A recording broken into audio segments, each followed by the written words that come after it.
হঠাৎ করে দেখি কবরে বিকট আওয়াজ, কবরের মধ্যে ধোঁয়া। এবার নজর করে দেখে ওই নাফরমান গুনাহগারের জিহ্বাটা নাভি পর্যন্ত টেনে নামানো। ছেলে কান্না করে বেহুশ হয়ে গেল। আমার আল্লাহ দুনিয়াতেই দেখায় দেয় আমার এই বাংলাদেশের ভেতরে কত কবরস্থান থেকে আগুন দেখা গেছে, আবার কত কবরে সাপ বিচ্ছু দেখা গেল। ঢাকার পাশে মুন্সিগঞ্জ জেলা, মুন্সিগঞ্জ জেলার পাশে একটা জায়গা আছে কাঠপট্টি। ওই কাঠপট্টিতে এক কোটিপতি ছিল, কাঠের ব্যবসা করত। ওই ব্যবসায়ী দুনিয়ার এমন কোনো অন্যায় নাই, অপরাধ নাই, করে নাই। মসজিদের জন্য টাকা চাইলে গালাগালি করত, যাত্রা প্যান্ডেল করতে গেলে টাকা ঢাইলা দিয়া দিত। ইন্তেকালের পর তার বড় সন্তান যখন কবর খনন করে জানাজা পড়ায় দাফনে গেল, কবরের মধ্যে নামলো বড় সন্তান, বাবার পার্শ্বে নাইমা মাথার কিনারায় নেমে মাথার কাফনের মুষ্টি খুলিয়া এবার দাফন করে চলে গেল অফিসে। কান্না জড়িত কণ্ঠে বসে আছে চুপচাপ। হঠাৎ করে তার পকেটে ছিল টাকার বড় একটা বান্ডিল, খরচাদি দিবে কর্মচারীদেরকে। হঠাৎ তাকায় দেখে পকেটের মধ্যে টাকা দেখা যায় না। কোথায় গেল টাকা? সন্দেহ 100। আমি যে কবরে নামছি ওই জায়গা আমার 1000 টাকার বান্ডিল পড়ে আছে। কবর থেকে টাকা উঠান দরকার, এই টাকা নষ্ট করে লাভ নাই।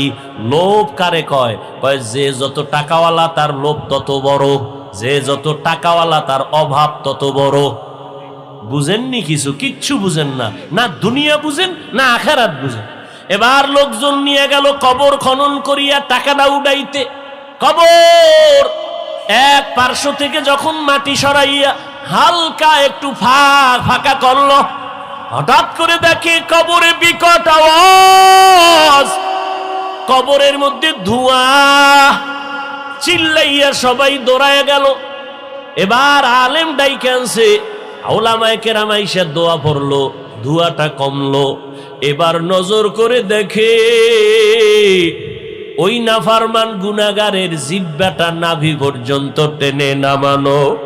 ছেলে কান্না করে বেহুশ হয়ে গেল। আমার আল্লাহ দুনিয়াতেই দেখায় দেয়। 2013 সালে আমি হজে গেছি, তার আগের সাল কত? 2012 সালে আমার ওস্তাদ মাদানীনগর মাদ্রাসায় পড়ায় এখনো। হুজুর হজের থেকে আইসা 13 সালে বললেন, ও বাবা, আমাদের কাফেলায় যখন হজে গেলাম, ঢাকার জমিনের একটা বড় লোক সন্তান নিয়ে হজে রওয়ানা। এয়ারপোর্টে ঢুইকা আমরা সবাই এহরামের কাপড় পরে ফেললাম। ওই বড় লোকটাও বলল, কিন্তু কেমন কেমন ভাব। বিমানের মধ্যে উঠছি, এহরামের কাপড় পরার পর আওয়াজ হবে লাব্বাইকের আওয়াজ, তালবিয়া পড়তে থাকবো সবাই। কিন্তু ওই বড় লোকটা কিছুই ভরে না, বসে বসে মোবাইল চালায়, আবার গল্প করে। এইভাবে করে করে জেদ্দায় নামলাম। জেদ্দা থেকে বাইতুল্লাহে গেলাম। নিয়ম, আগে আমরা হোটেলে কাপড় ব্যাগ রাইখা, সাদা কাফন খোলা যাবে না, তাওয়াফ করা লাগবে আগে। কাফন রেখে হোটেলে বাইতুল্লাহর ভেতরে গেলাম, সীমানার মধ্যে। বাইতুল্লাহর দিয়ে তাকাইয়া প্রথম নজর পড়া মাত্র নিয়ম হলো দোয়া করো। নজর দিয়া যে কোনো দোয়া করবা সাথে সাথে কবুল হয়ে যাবে। আমরা দোয়া করিয়া এবার তাওয়াফে নামলাম। আল্লাহর কুদরত, ওই বড় লোকটা আমাদের সাথে নামলো। কাবার কাছাকাছি যাওয়া মাত্র একটা দৌড় দিল, দৌড়াইয়া বের হয়ে গেল। সন্তান আর মুআল্লিম দৌড়াইয়া আনলো, দৌড়ে আমার ঢুকায়। কাবার কাছে আসলে দৌড়াইয়া পালায়া যায়। এবার সবাই দৌড়ে কয়, হাজী সাহেব আপনার কি হালাত? কয় কেমন বুঝি না, আমি বাইতুল্লাহর কিনারায় গেলে জানি কে যেন আমারে ছুরি দিয়া তাড়ায়া দেয়, আমারে ওখানে দাঁড়াইতেই দেয় না। এইভাবে আর বাইতুল্লাহর গিলাফও ধরতে পারলো না। মিনা মুজদালিফায় কোনো আমল করতেই পারলো না। গেল মদিনা শরীফে, নবীজির রওজার কিনারায় আমরা ঢুকলাম, সালাম কালাম কান্নাকাটি করলাম। ওই বান্দা নবীর রওজার কিনারায় যখন যায়, একটা দৌড় দিয়া বের হয়ে যায়। এই মদিনার যতদিন ছিলাম একবারও নবীর রওজায় যেতে পারলো না। হজ না করিয়া ফেরত দেশে চলে আসলো, কপাল বড় খারাপ, হজ নসিবে আর হলো না। আল্লাহ তো দুনিয়াতে দেখায় অন্যায় করবি কত, একটা সীমানা দিয়ে দিছি বান্দা, এই সীমানা যদি পারায় যাও মরার আগেই তোর উপরে লানত শুরু, মরার পরেরটা আগেই পেয়ে যাবি যদি সীমা লঙ্ঘন করো। এরে নবীর উম্মত, কয়টা শুনামু? আমার এক পরিচিত টাকাওয়ালা, কুমিল্লা এলাকায় বাড়ি, গাজীপুরে থাকতো, ধানমন্ডি বাসা, গাজীপুরে তার 14 তলা বিল্ডিং। হঠাৎ খবর পাইলাম আমার ওই পরিচিত লোকটা দুনিয়ার থেকে মারা গেল। কেমনে খবর নিলাম? আগুনে পুড়ছে। কিভাবে? রাত্র 12টার পর তার নিজের, কয়তলা বললাম, 14 তলা বিল্ডিং এর 11তম তলায় তারা আগুন লাগছে। 11তম তলায় আগুন, মালিকও ছিল, সব পুড়িয়া গেল। পত্রিকায় আসছিল। আমি গোপনে খবর নিলাম বিষয়টা কি। কেন গোপনে নিলাম? যে 11তম তলায় আগুন লাগছে, 11তম তলা পুড়িয়া মানুষ শেষ, 14 তলার উপরে কোনো ক্ষতি হয় নাই, 11-র নিচেও কোনো ক্ষতি হয়নি। বিষয়টা কি? খবর নিলাম গোপন ভাবে, ওর বন্ধুর মাধ্যমে।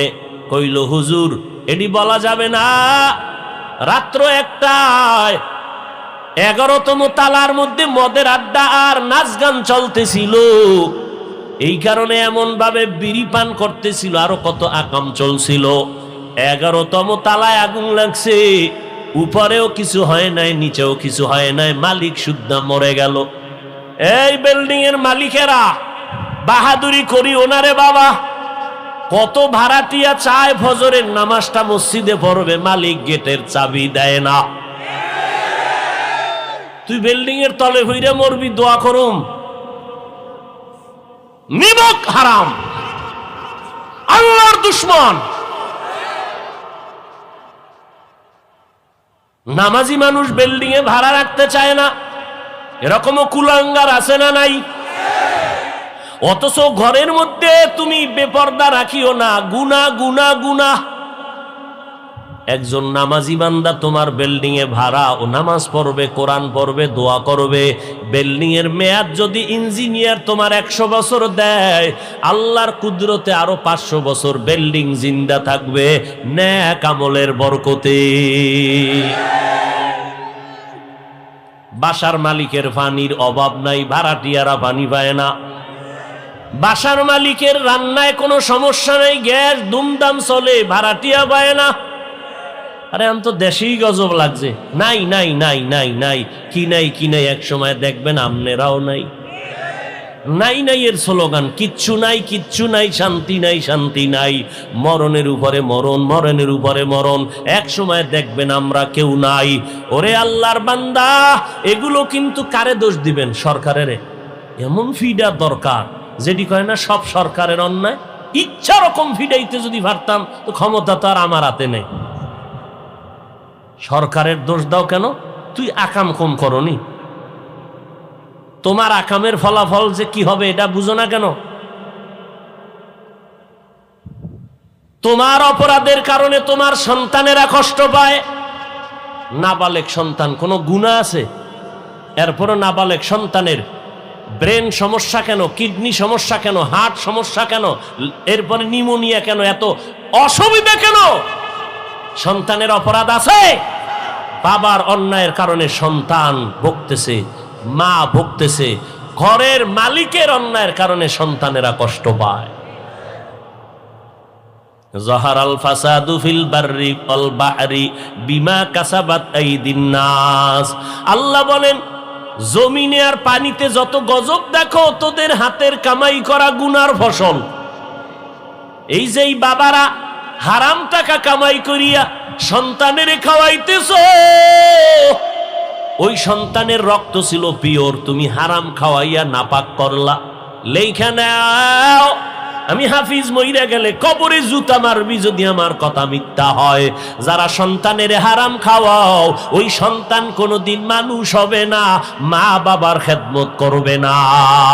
লেখা রাখ, যদি মিথ্যা হয় আমার কবরে জুতা মারিস। ঢাকা বাড্ডা থানা, বাড্ডা চিনেন না? বাড্ডা এই ব্রিজের ওপার না, ব্রিজের ওপার বলে। বাড্ডা থানায় কয়েক মাস আগে, এই যারা ফেসবুকের গোলামি করো দেখছো না, কয়েক মাস আগে বাবায় মারা গেল, দুইটা বড় বড় আজদাহা ছেলেরাইগা বাবার লাশটা ফালায় রাখছে, 24 ঘন্টা লাশ দাফনের কেউ নাই। সন্তানেরা বাবার টাকা নিয়ে দুই ভাই ঝগড়া করলো। এমন কুলাঙ্গার জন্ম দিয়া কি লাভ, আর এমন কুলাঙ্গার সন্তানের বাবা দাবি করে কি লাভ? এই জন্য আম্মা জানদের বলবো, আসেনি মায়েরা? হ্যাঁ, এরে আম্মা জান, আল্লাহ তাআলা আপনাদের এত সম্মান দান করেছেন। আপনারা নবীদের মা, সাহাবায়ে কেরামের মা, আউলিয়ায়ে কেরামের মা, বড় বড় বড় বড় আদর্শ সন্তানের মা। আপনারা খাদিজা রাদিয়াল্লাহু আনহার মতো নারী, ফাতেমা রাদিয়াল্লাহু আনহার মতো নারী, আয়েশা রাদিয়াল্লাহু আনহার মতো নারী। এরে আম্মা জান, এত সম্মান আল্লাহ দান করেছেন, মনে কি চায় না একটা ভালো সন্তানের মা হইয়া কবরে যাবেন? সন্তানের ডাক্তার বানাবেন, তবে দাবি এতটুকু, বেয়াদব বানাবেন না। সন্তানের ইঞ্জিনিয়ার বানাবেন, তবে বেয়াদব বানাবেন না। আম্মা জান বলতে পারেন, হুজুর আমি মার দোষ কি? সন্তান তো উল্টা পাল্টা পথে চলে, আমি মাকে তো মানে না, আমি মায়ের খেদমত করে না। আম্মা জান, ইমাম গজালি বিশ্ববরেণ্য দার্শনিক, তিনি বলেন প্রত্যেকটা সন্তানের জন্য মা হইল তার প্রাথমিক শিক্ষিকা। আব্বাকে বলে না কেন? সন্তান বাবার তুলনায় মাকে ফলো করে বেশি, সন্তান বাবার তুলনায় মায়ের কাছে সময় কাটায়, এই জন্য মায়ের ভূমিকা থাকতে হবে বেশি। আম্মা জান, মদিনার নবী বলেন, আদ-দুনিয়া কুল্লুহা মাতা, আখাইরু মাতা'id দুনিয়া আল ইমরাআতুস সালিহা। দুনিয়ার সব হলো সম্পদ, এর মধ্যে উৎকৃষ্ট সম্পদ হলো পর্দাশীলা নারী, নেককারিনী মহিলা। গাছ ভালো তো ফল ভালো, একটা স্বামী নামাজ পড়ে না, গাঞ্জা খায়, মদ খায়, গুনার কাজ করে। একটা স্ত্রী যদি আল্লাহওয়ালা হয়, ওই স্বামীকে কন্ট্রোল করা অতি সহজ। কিন্তু একটা স্বামী আল্লাহওয়ালা, স্ত্রী উল্টা পাল্টা, এই স্ত্রীকে কন্ট্রোল করা বড় কঠিন। আল্লাহ হেদায়াত দান করুন। এরে আম্মা জান, আর একটা কথা মনে রাখেন, আব্বা আম্মারা সবাই, আপনি দুনিয়াতে জীবনে যত আকাম করছেন, এইটা আপনার সন্তানেরা জীবনেও যদি না জানে, তওবা যদি না করেন, তাই সন্তানের ভিতরে অটোমেটিক ওই চরিত্র ঢুকে যাবে। এটা মনে রাখেন আব্বা আম্মারা। আস-সাইয়ু মিন্নি আল ইতমামু মিনাল্লাহ, আমার কাছে চেষ্টা করা, পুরা করবেন কে? আল্লাহ। জীবনে যত ফজর কাজা করেছি, শয়তানের দোকায় পড়ে ওই জীবনের প্রথম দিনের ফজরের কাজা এখন আদায় করতেছি। আবার যখন সুযোগ পাবো, আল্লাহ জীবনে যত জোহরের নামাজ কাজা করছি, ওই জীবনের প্রথম জোহরের কাজা আজকে আদায় করতেছি। আবার ওই জোহরের দ্বিতীয় দিনের কাজা আজকে আদায় করতেছি। এইভাবে কাজা ভরো। সুযোগ পাইলে বান্দা মা বাবার খেদমত করো, সুযোগ পাইলে বান্দা তুমি জিকির করো, সুযোগ পাইলে কোরআন তেলাওয়াত করো। দোকানে বসে আছো, কোনো মানুষ নাই, বসে বসে তুমি কোরআন তেলাওয়াত করো। পারি না বললে হবে না। বান্দা তুমি ইন্না আতাইনা সূরাও যদি পারো পড়ো, যদি কুল হুয়াল্লাহ সূরাটা পারো পড়ো, যদি আলহামদু সূরা পারো পড়ো। কিছুই যদি না পারো, বিসমিল্লাহির রহমানির রহিম শুধু এতটুকুই পড়ো, পড়তেই থাকো। যদি এতর পরে কিছুক্ষণ জিকিরের পরে ভাল লাগে না, এবার আরেকটা সিঁড়ির মধ্যে যাও। কি করবা? বসে বসে তুমি আল্লাহর জিকির করো। লা ইলাহা ইল্লাল্লাহ। কার জিকির? আল্লাহর। কোন মানুষের জিকিরের দরকার? জিকির করতে থাকো। জিকিরও করা শেষ, আধা ঘন্টা করছে, আর কত? এইবার বাদ দে। এবার আবার 5 মিনিট নবীর উপরে দরুদ পড়ো, সাল্লাল্লাহু আলাইহি ওয়াসাল্লাম, সাল্লাল্লাহু আলাইহি ওয়াসাল্লাম। বসে বসে সময় কাটাও, নেক আমলে কাটাও।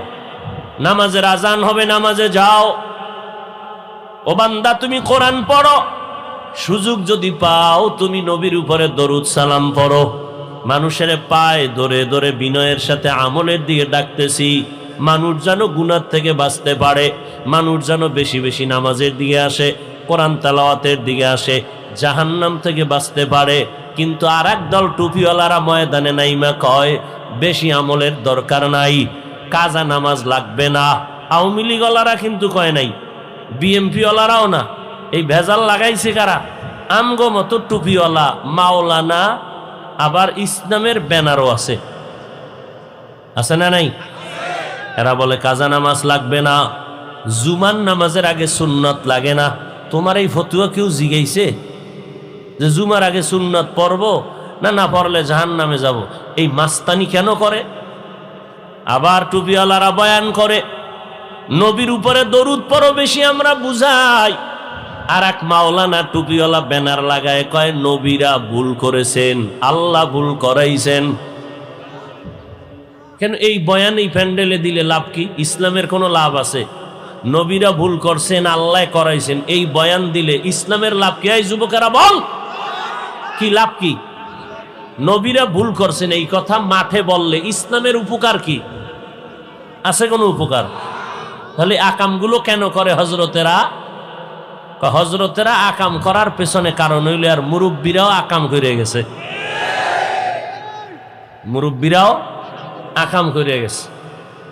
আর এক টুপিওয়ালা মোল্লা মাওলানা নাম ধারণ করিয়া কয় কোরআন শরীফের ১,৫০০ বছর পর্যন্ত কেউ ভুল পায় নাই। আমগো সোনার বাংলার টুপিওয়ালায় কয় কোরআনে ভেজাল আছে। কি নাউজুবিল্লাহ, একটু চিন্তা কইরা কইতেছেন যে আমগো হুজুরে যদি কইয়া আলায়, চিন্তা করে যে আমগো বক্তা কয়, যেই বক্তা আমাগো, তা তার নাউজুবিল্লাহ বলা যাবে না। শুনে রাখ, তোর ওই হুজুরে কোরআনে ভেজাল আছে কওয়াতে যেই পরিমাণ বেঈমান, তুই ভক্ত দাবি করে চুপ থাকলে তুই চুপ থাকার কারণে বেঈমান। কোরআনে ভেজাল আছে কেউ যদি মনে মনে ধারণা করে, ওর ঈমান আছে? জোরে বলেন। আওয়ামী লীগওয়ালারা কইছে এই কথা, ইসলামের ব্যানারওয়ালা ভণ্ড মাওলানারা বলছে। এরা কি হক না ভণ্ড? আমি এতক্ষণ কি বললাম? কোরআন পড়েন, সূরা ফাতিহা পড়েন। একদল হুজুর এখন রাস্তায় নাইমা পর্ব আকারে বয়ান দিতেছে ইউটিউবে, কি কোরআনের অর্থ যদি না জানো পড়ে লাভ নাই। অনেক ভাই চিন্তা করে আমার ব্যবসা চাকরির কারণে জীবনে কোরআনও পড়তে পারুম না, ব্যাখ্যাও জানবো না, পড়াও হবে না।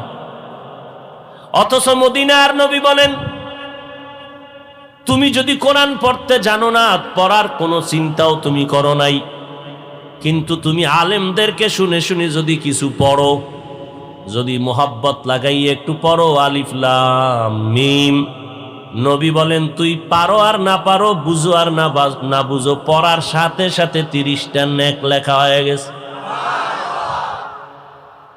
নামাজের মধ্যে দাঁড়ায় পড়ছো এক একটা অক্ষরে 100, নামাজের মধ্যে বইয়া কোরআনের আয়াত পড়ছো এক অক্ষরে 100 নেক।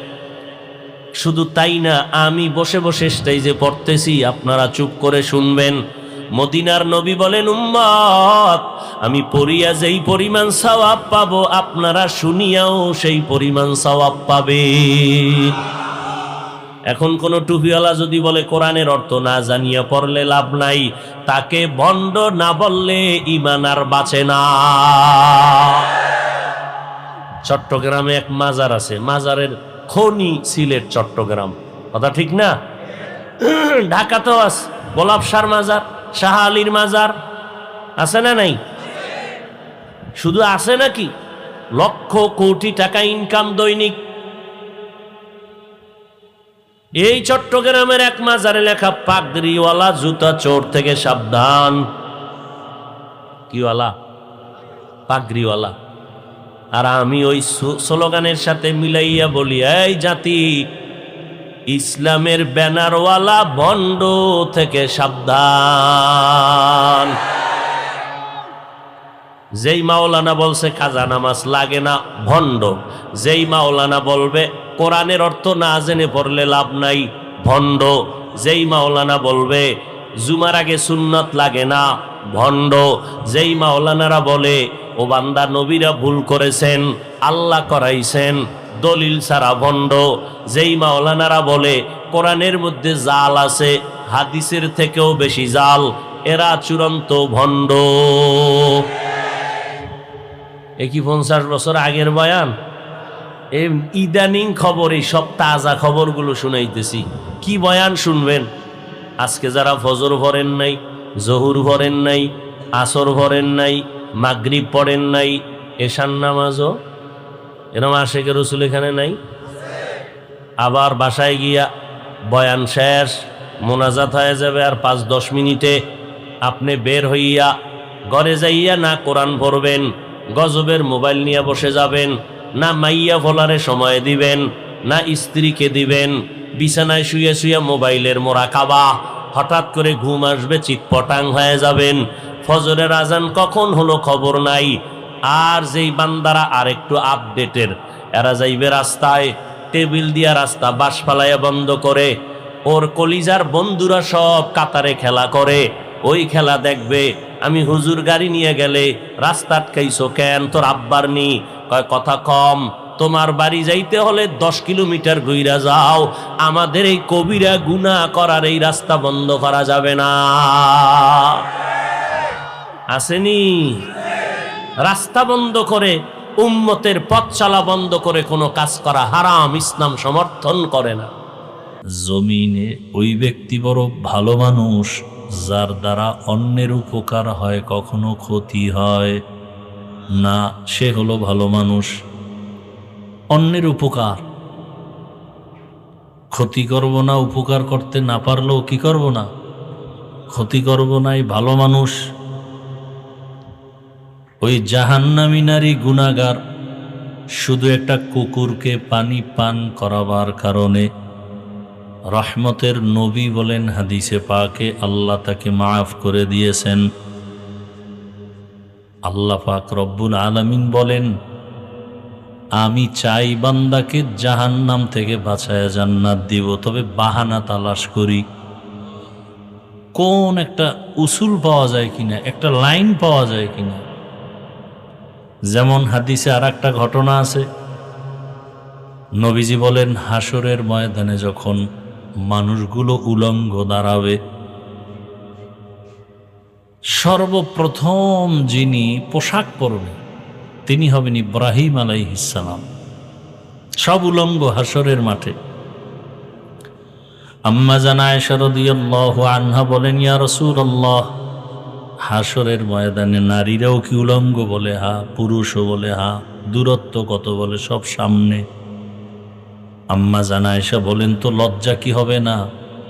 রহমতের নবী বলেন, হে আয়েশা, লজ্জা পাবে দূরের কথা, একজন আর একজনের দিকে তাকাবারও হুঁশ হবে না। এত ভয়ঙ্কর হবে হাসরের ময়দান। সেই সময় মানুষগুলো পাগলের মতো দৌড়াবে। নবী বলেন, হাসরের ময়দান তো এমনিই বড় কঠিন। একদিকে সূর্যের গরম, অন্যদিকে আবার জাহান্নামের আগুনের গরম। আবার আমার আল্লাহ রাগান্বিত আওয়াজ দিবেন, লিমানিল মুলকুল ইয়াউম লিল্লাহিল ওয়াহিদিল কাহ্হার।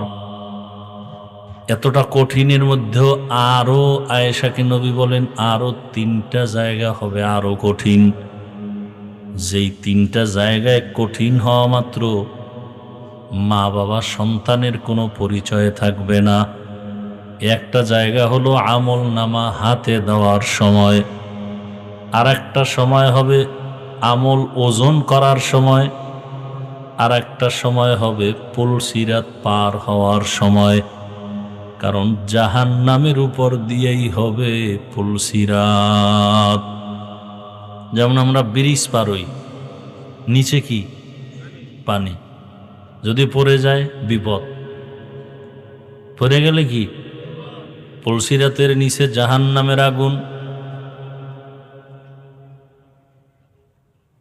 এইভাবে জাহান্নামের উপর দিয়ে পুলসিরাত। যারা ঈমান ও আমল নিয়ে যাবে তারা পার হয়ে যাবে। আর গুনাহগারেরা ওখানেই পড়ে যাবে নিচে। রহমতের নবী বলেন, এই তিনটা জায়গা নিয়ে আমিও বড় পরেশান হয়ে যাব, আমার উম্মতের কি উপায় হবে।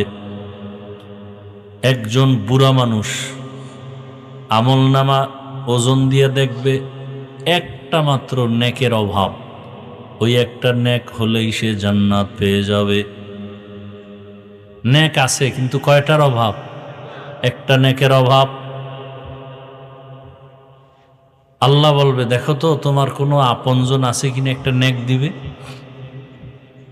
হাসরের ময়দানে বান্দা এতটা চিৎকার দিয়া দৌড়াবে, ছেলেরে তালাশ করবে, মেয়েকে তালাশ করবে, পরিবারের কে আছে আপন খুঁজবে, সন্তানের কাছে গিয়া বলবে একটা নেক আমাকে দাও।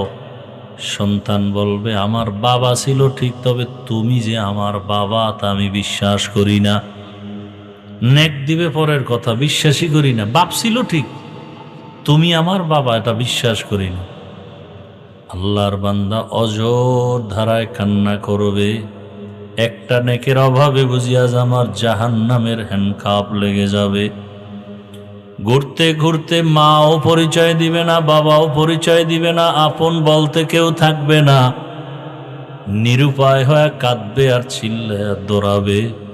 হঠাৎ দেখবে একটা মানুষ একটা জায়গায় বসে কান্না করে।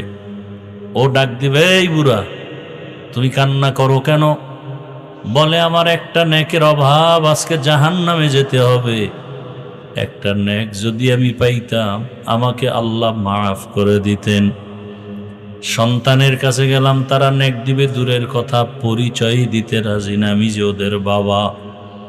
আমার স্ত্রীও পরিচয় দেয় না, স্বামী ছিল ঠিক, তবে আমি নাকি ওর স্বামী না।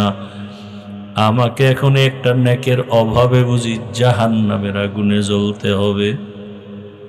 আল্লাহর ভয় অন্তরে এত বেশি, হাদিস শরীফে আল্লাহর রাসূল বলেন, এক ব্যক্তি মৃত্যুর আগে সন্তানদের বসাইয়া পরিবারের সবাইকে বলল, জাহান্নামের আগুন বড় ভয়ঙ্কর, কবরের আযাব বড় ভয়ঙ্কর। রহমতের নবী ইসলামের বয়ান হলো, গুনাহগারেরা কবরে গেলে দুই পার্শ্বের মাটির ছাপ দেওয়া হবে। আমার একটা অনুরোধ, তোরা আমি মরিয়া যাওয়ার পরে আমারে পুরিয়া ফালাবি, আমারে পুরিয়া ছাই বানায় বাতাসের মধ্যে উড়ায় দিবি। আমার কবরে যেন যেতে না হয়, কারণ কবরের মাটির চাপ সহ্য করতে পারবো না। তাই করলো, পরিবারের লোকেরা পুরিয়া ছাই যখন বানায়া বাতাসে উড়ায় দিল, আমার আল্লাহ পাক রব্বুল আলামিন এক জায়গায় করিয়া বান্দাকে জিজ্ঞাসা করে, এই বান্দা তুই এমন বাহানা কেন করছো? ও বলবে, হে মালিক, আযাবের ভয় আমি সহ্য করতে পারবো না, এই কারণে আমি পন্থা অবলম্বন করেছি। কেন করছো? বলে, আল্লাহ আপনার ভয়, আমি আপনাকে মনে করি আপনি আমার অনেক বড়, আপনার আযাব বড়। আল্লাহ বলেন, তুমি যে আমাকে এই ভয় করছো আমার মোহাব্বত আর ভয় নিয়া, আমি তোমাকে জান্নাত দিয়ে দিলাম। ওই বান্দা বলে, ভাই আমার একটা নেকের অভাব, কেউ আজকে হাসরের মাঠে একটা নেক দেয় না। তখন বলে, আমার কাছে একটা নেক আছে, কিন্তু আর কোনো নেক নাই, কিন্তু এই একটা নেক দিয়ে তো আমি জান্নাত পাবো না। আমার সব গুনাহ, নেক আছে কয়টা? এক নেক দিয়ে তো জান্নাত পাওয়া যাবে না। তবে আপনি যদি মনে কিছু না নেন, আমার নেকটা আমি আপনাকে দিয়ে দেই, অন্তত আপনি জান্নাতে যান। আমি জান্নাতে যাইতে না পারলে অন্তরে তৃপ্তি হবে যে আমি একটা ভাইয়ের উপকার করতে পেরেছি। আমার এটা তৃপ্তি, আমি একটা ভাইয়ের কি করলাম? উপকার করতে পেরেছি, এটা আমার তৃপ্তি, আর কিছু না। কারণ আমি আপনাকে একটা নেক না দিলেও তো আমার জান্নাতে যাওয়ার কোনো উপায় নাই। আল্লাহর বান্দা খুশি হইয়া নেকটা নিয়ে মালিকের দরবারে গেল। আল্লাহ পাক বলেন, কই নেক পাইছো? এ আল্লাহ, আমার ছেলে মেয়ে কেউ দেয় নাই। একজন আপনার বান্দা আমাকে একটা নেক দিয়েছে এই বিপদের সময়। তোমার মা, তোমার পরিবারের কেউ একটা নেক দিল না, এমন কে তোমার আপন যে একটা নেক এই বিপদের সময় দিল, তাকে হাজির করো। হাজির করার পরে আল্লাহ বলেন, বান্দা তুমি একে একটা নেক হাসরের মাঠে দিলা কেন? তার আপন তো কেউ দেয় নাই। ওই বান্দা চোখের পানি ছেড়ে বলেন, ও মালিক, আমার আমল নামায় একটা নেক ছাড়া আর কিছু নাই, শুধু গুনাহ আর গুনাহ। হাতের গুনাহ, চোখের গুনাহ, জবানের গুনাহ, অন্তরের গুনাহ। তবে আমি চিন্তা করে দেখলাম, আমার এই একটা নেক দিয়ে আমি জান্নাত পাবো না, তবে এই একটা নেকের কারণে আমার ভাই যদি জান্নাতে যায়, আমার অন্তরের তৃপ্তি হলো আমি আমার ভাইয়ের একটু উপকার করতে পেরেছি। আল্লাহ পাক বলে, ওরে আমার গোলাম, তোরে তো আমি বানাইছি। হাসরের কঠিন সময় তুমি যদি এক গুনাহগারকে একটা নেক দিয়া তুমি দয়া দেখাইতে পারো, তোমার থেকে আমি মাওলার দয়া তো আরো বেশি। আমি আল্লাহ তোমাকেও আমার দয়ায় জান্নাত দিয়ে দিলাম। তুমি জান্নাতে যাও। তুমি আমার একটা বান্দাকে যেই দয়া দেখাইছো, এর থেকে তো আমি মাওলার দয়া অনেক বেশি। এরে আল্লাহর বান্দারা, আজকে মা বাবা সন্তানের ভালো চায় না, যদি চাইতো নিজেও গুনাহ করতাম না, সন্তানকেও গুনার দিকে দিতাম না। আজকেও আমি ফজরের নামাজ পড়ে কিতাব দেখতেছি, একটা ঘটনা দেখলাম। এক আল্লাহর বান্দা বাজারে গেছে, বাজার করিয়া ঘরে যখন আসছে, দেখে স্ত্রী মাটিতে গড়াগড়ি খায় আর কান্না করে। স্বামী বেচারা জিজ্ঞাসা করলো, বিবি তুমি কান্না করো কেন? বলে, আমার জীবনে এমন কোনো ঘটনা জীবনেও কল্পনা করি না, এখন যে আমার সাথে হলো। বলে, কি হয়েছে? বলে, এটা আমি বলবো না, বড় লজ্জা, তুমি আমারে মাফ করে দাও। স্বামী বলে, কি আমি জানি না কিছু, বলো কি মাফ করবো? আল্লাহর বান্দি বলে, আজকে আমার ঘরে প্রতিবেশীর যে একটা সন্তান কাজ করে, সহযোগিতা করে, এক পর্যায়ে আমার উপরে সে হামলা করেছে, আমিও তার সাথে জিনায় লিপ্ত হয়ে গেছি। এমন অবস্থায় আমি গুনার মধ্যে শামিল হয়ে গেছি। এ কথা শোনার পরে স্বামীও কান্না শুরু করলো, এমনভাবে কান্না করতেছে। বিবি বলে, তুমি কাঁদো কেন স্বামী? বলে, বিবি তুমি বুঝো না, আমি যে বাজারে গেলাম, বাজারে যাওয়ার পরে আমি যে দোকান থেকে মাল নিয়েছি, ওখানে এক সুন্দরী রূপসী মহিলা, এর ফাঁদে পড়িয়া আমিও এমন অপরাধে লিপ্ত হয়ে গেছি। জীবনে এমন কোনো অপরাধ আমার নাই যেটা কল্পনায়ও আসে নাই, আমিও এজন্য কান্না করি। আল্লাহর রসুলের স্পষ্ট হাদিস, মা বাবা যেই আদর্শের হবে, সন্তানও সে আদর্শের হবে। আল্লাহর রসুলের হাদিস মতে দেখলাম, আমি ওদিকে গুনাহ করার কারণে তোমার মধ্যেও গুনাহ ঢুকিয়া গেছে। এজন্য প্রত্যেকটা মা বাবা, প্রত্যেক স্বামী যদি চিন্তা করি, স্ত্রীও যদি চিন্তা করে, সন্তানও চিন্তা করি, মা বাবা যেই অন্যায় করতেছি, এর আসর গিয়া সন্তানের মধ্যে একবার পড়িয়া যাবে। স্বামী যদি অন্যায় করে, স্ত্রীর মধ্যে গুনার আসর চলে যাবে। অতএব এই গুনাহ যেই ঘরের মধ্যে চলবে, এই ঘরের মধ্যে কোনো হাজারো আলেম ওলামা নিয়ে দোয়া করাইলে কাজ হবে না। এরকম ভূমিকম্প, ভূমিধস, সুনামি, ঘূর্ণিঝড়, একের পর এক বিপদ আসবে, সন্তান হারিয়ে যাবে। দেখেন নাই এই ভূমিকম্পে বাবায় দৌড় দিছে ছেলেরে থুইয়া, কি দেখেন না এগুলো?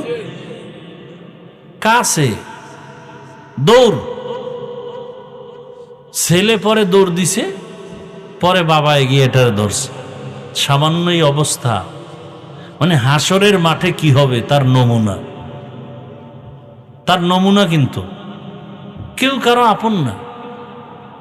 কই স্বামী কই স্ত্রী শুনছে লাভ দিয়া দৌড় দাও, আরে আল্লাহ যদি ধরে তুমি দৌড়ে যাবা কই? আর 5টা সেকেন্ড যদি ভূমিকম্পর মেয়াদটা বেড়ে যাইত, আপনি দৌড় দিয়া 5 তলা থেকে নিচে নামবেন। এখানে তো আরো এই দৌড়াদৌড়ি করেও তো অনেকে আহত হয়ে গেছে। আপনি বাইরে গিয়ে দাঁড়াবেন, যদি বিল্ডিং আর একটা পড়ে, অথচ দৌড়াইতেছে মাথায় কাপড় নাই মহিলারা। কই নামাজ তো ধরেন নাই যে এত বড় একটা বাংলাদেশের ইতিহাসে বিপদ আসছে, না আর নামাজ ছাড়া যাবে না, আল্লাহর কাছে তওবা করি, ছেলে মেয়ে নিয়ে একটু হালালভাবে চলি, কোনো চিন্তাই তো নাই।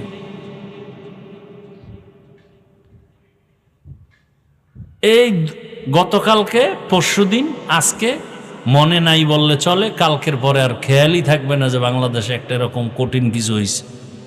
আবার গুনাহ শুরু করবে, মেয়েদের দিয়ে নাচ গান শুরু করবে, হুজুরেরা বাধা দিলে সেখানে আবার আক্রমণ শুরু হবে। কি হবে কি এই দেশের? হারাম খাইতে খাইতে ঘর বাড়ি দোকান পাট, একটা চায়ের দোকান দিবে সেখানেও সুদের টাকা লোন উঠায় দোকান দেয়। তো এই দোকানে ব্যবসা হালালভাবে না হলে বরকত কিভাবে হবে? কোনোদিন ব্যবসায় বরকত হবে না। নামাজ নাই রোজা নাই, জেনা করে, চুরি করে, ধর্ষণ করে, এদেরকে বারবার বারবার মুরব্বি বানাবেন, এদেরকে আপনি রাহবর বানাবেন, এদেরকে আপনারা জনগণের দায়িত্ব দিবেন, তো দেশে গজব আসবে না তো কি আসবে? মা বাপ যেমন হবে সন্তানও কি, গাছ যেমন হবে ফল তেমন হবে। ক্ষমতায় যারা বসবে এরা দুর্নীতিবাজ হলে জনগণ তো আরো ডবল দুর্নীতিবাজ হবে। কিসের পিছনে দৌড়াচ্ছেন? মাত্র একটা ঝাঁকি দিয়ে আল্লাহ পাক সতর্ক করছেন, মাস্তানি সব ছেড়ে দেন, তওবা করেন। বাহাদুরি করার ক্ষমতা আমার আল্লাহর, আর কারো নাই।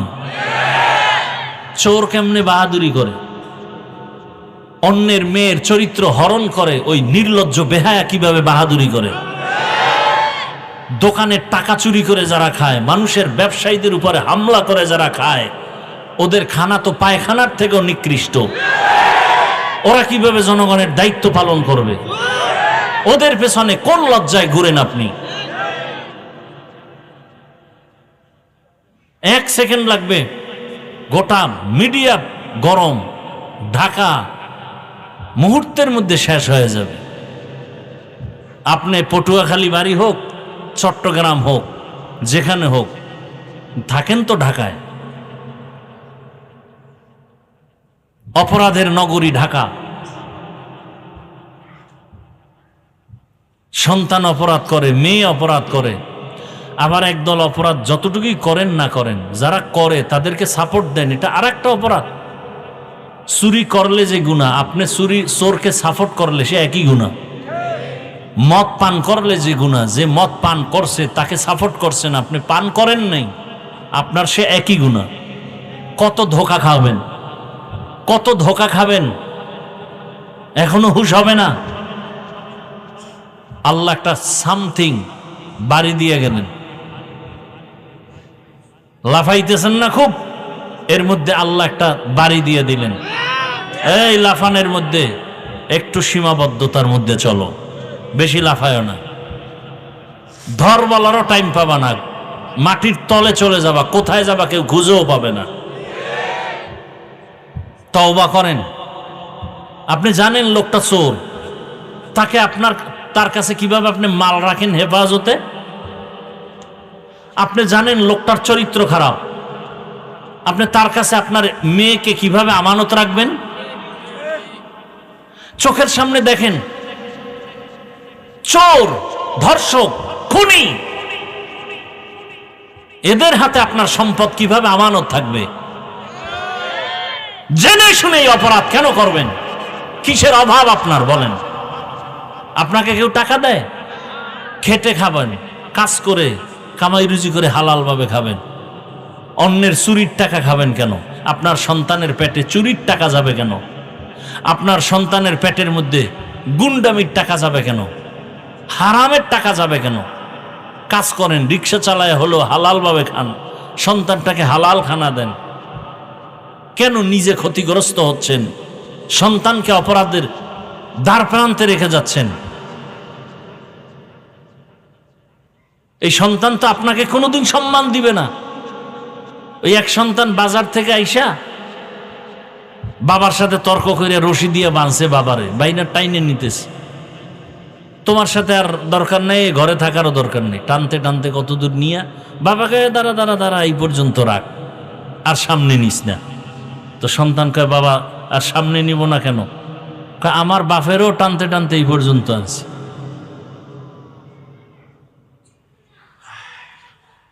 যেমন গাছ তেমন কি বল, এখনো হুশ ফিরান। কিসের আপনার অভাব বলেন? 2 হাত আছে, খেটে খাবেন, গরিবী হালাতে খাবেন।